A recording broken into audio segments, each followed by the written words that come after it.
En fait, le problème, le souci de Payet,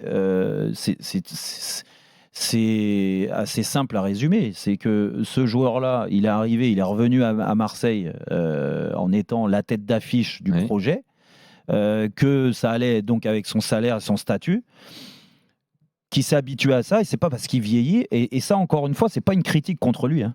Parce que on est tous passés par là. Quand tu es à la tête d'un projet, du moins tous, certains que tu as le statut. Que tu as le statut d'être à la tête d'un projet. J'ai connu ça où, comme toi ça.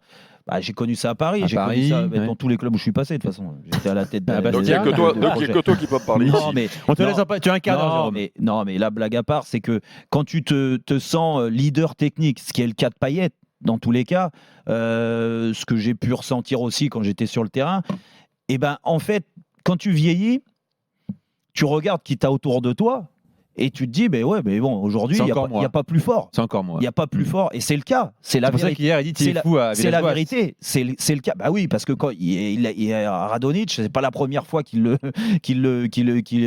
voit jouer. Radonjic, à part été le super sub pendant un certain temps l'année dernière ou il y a 2 ans, bon, c'est quand même un échec. Du moins, ce mec-là n'a jamais progressé. C'est pas parce qu'il a marqué un but hier que ça va devenir un titulaire indiscutable à l'OM.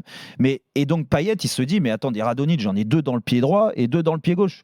Donc, et l'autre, il me met remplaçant. Je ne sais pas ce qu'il s'est dit entre les deux. Certainement qu'il ne l'a pas digéré. De toute façon, l'excuse qu'il lui a trouvée.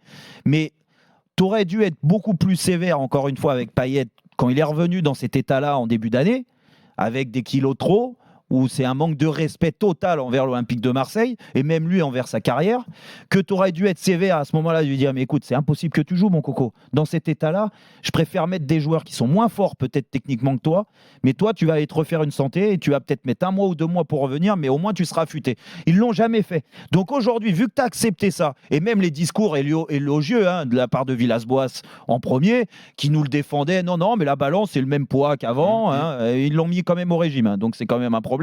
Que héros magnifique, Dimitri Payet, l'attitude, vous savez, il a baissé son salaire, c'est génial le geste qu'il a fait. Ok, donc tu l'as mis dans le confort. Aujourd'hui, premier match de l'année, un match qui est quand même important pour Marseille, qui sortait d'une fin d'année compliquée, où il fallait gagner, tu le mets sur le banc. Ben lui, c'est normal que si tu veux en rentrant, et en plus il marque, qu'il vienne réagir comme ça, moi je trouve tout à fait logique. Pourquoi c'est normal ? Mais parce que s'il n'est pas en forme, les gars, s'il n'est pas affûté, certains vont... Je te dis, Jérôme, là-dessus, il a un vrai truc. C'est une ligne de conduite. Mais nous, il défend tout le temps. Mais Jérôme, nous, si on est mauvais ici, mais je vous l'ai dit par rapport à ce qu'ils lui ont dit, le mettre dans le confort sur les mois où il n'était pas affûté, où il n'était pas bon, tu l'excuses et tout ça. Mais non, parce que là, vous allez le juger sur sa réaction au rigolo. Qu'est-ce qu'il a dit à Villas-Boas ? Je rappelle, Flo Germain qui commente le match hier, qui connaît très bien l'OM, il me dit Dimitri Payet, depuis qu'il est entré en jeu il y a 10 minutes, il ne fait que marcher.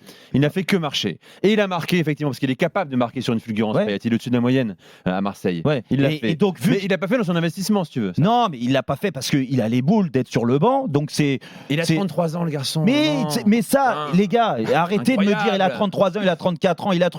C'est une réaction d'un compétiteur. Lui, peu importe, qu'il soit pas au niveau, qu'il soit gros, qu'il soit pas gros. Le débat, c'est pas ça, de toute façon. Mais si, qu'il soit gros, qu'il soit pas gros, Dimitri Payet, aujourd'hui, il a dans sa tête, et on lui a montré qu'il était très important à Marseille. Il accepte pas d'être remplaçant dans cette équipe. Mais la question, c'est pas ça, Jérôme. La question, c'est pas qu'il réagisse mal sur l'entraîneur. L'entraîneur, certainement, il n'a pas envie de répondre à ces attaques là sur le terrain. La meilleure des réponses qu'il aura, c'est s'il pense que Payet n'est pas au niveau de jouer à l'OM, il va continuer à être remplaçant. Et ça sera à lui de se remettre en question. Est-ce qu'il en sera capable ? Moi, je suis moins certain que ça. Écoute, parce que franchement, il a aucun recul. Et même dans le vestiaire, ce genre de joueur, c'est une gangrène pour le vestiaire. Parce que si tu l'écartes, je peux te dire que dans l'attitude, et là, je te parle en connaissance de cause, parce que j'ai eu des petites oreilles. Tu as été comme ça ? Non, pas moi. Non, mais moi, j'étais un boucan. Si tu me mettais sur le banc, je peux te dire que la semaine, l'entraîneur, il allait vivre une semaine de merde. Et il savait qu'il fallait mieux me mettre sur le terrain. Donc peut-être qu'il est comme ça, mais aujourd'hui, le problème, c'est qu'il n'est pas prêt à faire un match de haut niveau pendant 90 minutes. Et ça fait 6 mois qu'on le dit.